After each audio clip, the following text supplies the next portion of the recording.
लोणावळ्यामध्ये इंद्रायणी नदीचं उगमस्थान आहे आणि शहरात इंद्रायणीचे 3.5 ते 4 किलोमीटर लांबीचं पात्र आहे।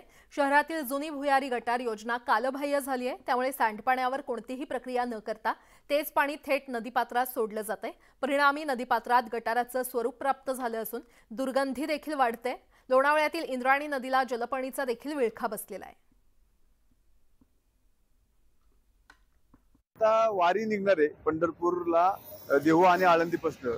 तर वारकऱ्यांना हे असं अस्वच्छ पाणी त्या ठिकाणी प्यायला लागणार आहे आणि ही नदी राहील का नाही असा लोकांमध्ये संभ्रम तयार झालेला आहे। त्यामुळे माझी विनंती आहे सरकारला की लवकरात लवकर त्याच्यावरती निधी मंजूर करून त्याचं संवर्धनाचं काम करावं, अशी माझी सरकारला विनंती आहे।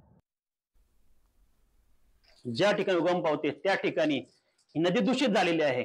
नंतर देहू आणि आळंदीमध्ये जलपर्णी आणि दूषित पाणीयुक्त सांडपाणी पाण्यामध्ये प्रवाहित झाल्यामुळं ते नदी अजून दूषित होत आहे।